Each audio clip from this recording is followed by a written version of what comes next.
The dense fog clung to the solitary lighthouse like a shroud, muffling the world in an eerie silence. Inside, the salt-and-pepper-haired keeper, Elias, sat hunched over a heavy wooden desk, his pen scratching across the pages of a well-worn logbook. He paused, his gaze drifting to a faded photograph pinned to the wall. A stately 19th-century ship, its sails full against a forgotten sky.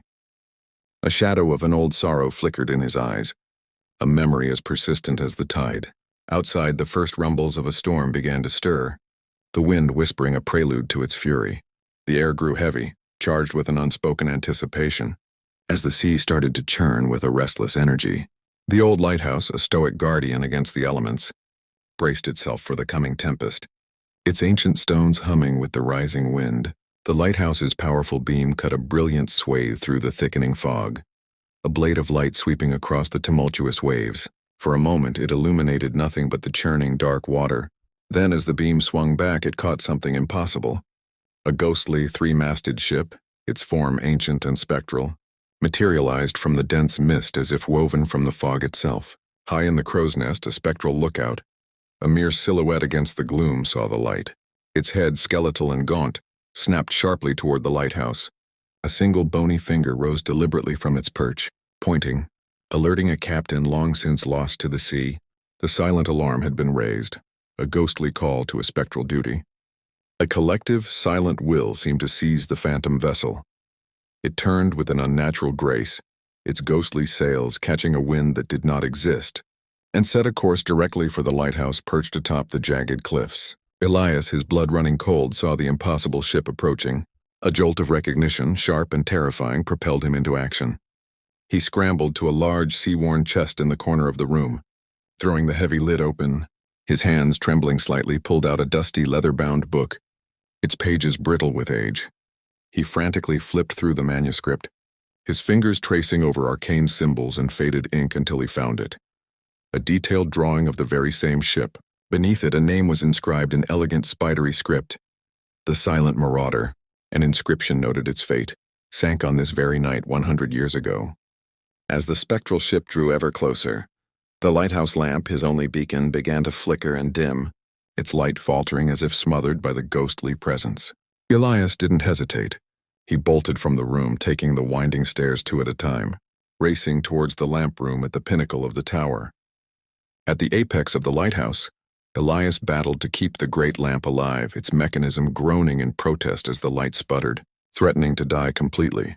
He threw a desperate glance out of the lantern room window and his breath caught in his throat. Standing on the spectral ship's deck, shrouded in mist, the ghost captain was staring directly at him, his gaze piercing the storm and the years. Just as the ship reached the treacherous cliffs, a ghostly transformation occurred. Its solid form became ethereal, its timbers and sails turning to mist and shadow, and it passed silently, impossibly through the solid rock below. Elias could hear the faintest whispers on the wind, the ghostly groans of ancient wood and the snap of spectral rigging.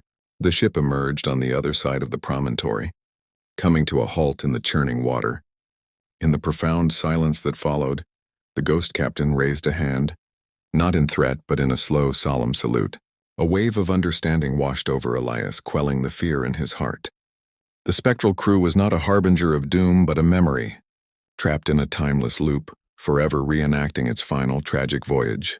Lowering his head, Elias returned the gesture, a silent acknowledgement of their fate, a gesture of profound respect for the lost souls of the sea. As he dipped his head, a change began.